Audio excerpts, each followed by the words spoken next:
Today we got another update regarding Chernobog. If you haven't seen the first part yet, I will link that right here. There's a ton of info regarding Chernobog already. But Hi-Rez released another article called Chernobog Into Darkness, which talks about one of his abilities in a bit more detail. Now, this ability is not completely new to us, especially if you have watched my last video and you know about the data mine stuff as well, then this will be more of a confirmation of what we were expecting, but it's still good to know that and learn a little more about the god. The article states the following. As the Lord of Darkness, we want Chernobog to be elusive, yet have a constant presence. Thematically, he is the personification of uneasy feelings that never seems to subside. He is that moment of terror that could be lurking just around the corner. His abilities are designed to complement this theme. Chernobog's third ability is called Into Darkness. On activation, Chernobog dashes forward, dealing damage and slowing enemies he passes through. If Chernobog collides with a wall, he disappears into it, becoming untargetable and leaving a shadowy silhouette on the area. He cannot move while connected to a wall in shadow form, but he can linger there to avoid many types of attacks or give him time to refresh cooldowns and plan his attack. If Chernobog dashes into a wall, he may dash again out of it, applying damage and slowing enemies a second time.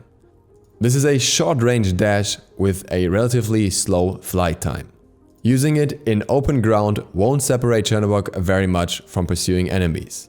The ability truly shines when Chernobog uses it to cleverly avoid attacks, especially in tight corridors in the jungle. Using this in unpredictable ways is the key to Chernobog's success. This ability's visual effects need to match its gameplay effects. While Chernobog is in a wall, enemies and allies will only see the shadow of darkness surrounding him. No health bars or any other indication of his presence will be shown. This clearly tells opponents that he is untargetable, but also allows for an element of surprise. If you are looking for Chernobog, you should be able to find him, but if you are unsuspecting, the Lord of Darkness could be right behind you, ready to strike. Chernobog will be revealed in its entirety Wednesday, May 2nd at 4 PM ET during the 5.8 update show. Be sure to mark your calendars and prepare for the Lord of Darkness. Let's sum up the core elements of this ability here a little bit. It is a slow dash with a relatively short range. When it hits an enemy, it will deal damage and slow the enemy. When it targets a wall, or hits a wall rather, then he will turn into his shadow form in the wall. His shadow form still leaves him visible, but only a shadow of him. I don't know if the GIF that was posted alongside with it is reflecting what it will look like in-game, because if it does, then he kind of doesn't really look like he's in the wall, but more like in front of it, but that could just be an unfinished animation. Either way, he will then be able to dash out of the wall again. We do not know if he'll be able to target the dash again or if he just dashes straight forward, but what we know is that the second dash will also deal damage and slow once again. As long as he remains in the wall, he is untargetable and has no health bar, basically making him somewhat damage immune.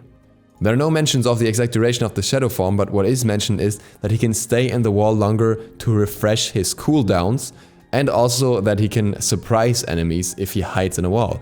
Both of this implies that he would be able to stay in a wall quite long, and that to me sounds very, very strong.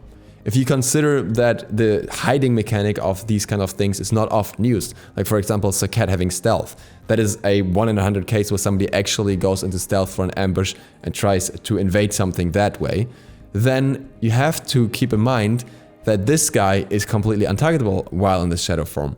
If he was to stay in this form forever, you could literally escape a gank into the wall and just hang out in the wall until your teammates come around and until the area has cleared up or the enemies basically get bored of waiting for you to come out and avoid death in many situations. So there must be some sort of maximum duration, but there's no talk about it, and it just sounds like it's really, really long and would allow for a lot of room for your allies to rotate over to you, which to me sounds very scary. And then there's the other part with the double dash, which is something we kind of know from Nox. If with Nox, with her 3, you dash through an enemy and into an ally and then detonate right away, you also have these double dash damage instances. If the damage instances of the 3 are similarly high, which I hope they are not, then this would be an extremely punishing ability to play against in the jungle basically, which would make him one of the more scary hunters in the jungle along with the gods like Anhur. Overall, I really hope this ability has its main purpose in a temporary escape and not a high damage or evade the damage forever tool. Because damage avoidance is actually extremely frustrating when you think of Daji's ultimate, which allows her to stay outside of the fighting area for a very long time while still kind of doing her thing. Even if she doesn't deal damage, it just allows for so much to happen and her decide the exact moment when she wants to go back in. And with Chernobog having the same, I really hope they are not going completely overboard with this. And with that, thank you guys very much for watching. I hope this was interesting and insightful. If you're new to the channel, feel free to click the sub button and hit the bell, it really helps me out. Other than that, see you for the next one tomorrow. DukeSloth, out.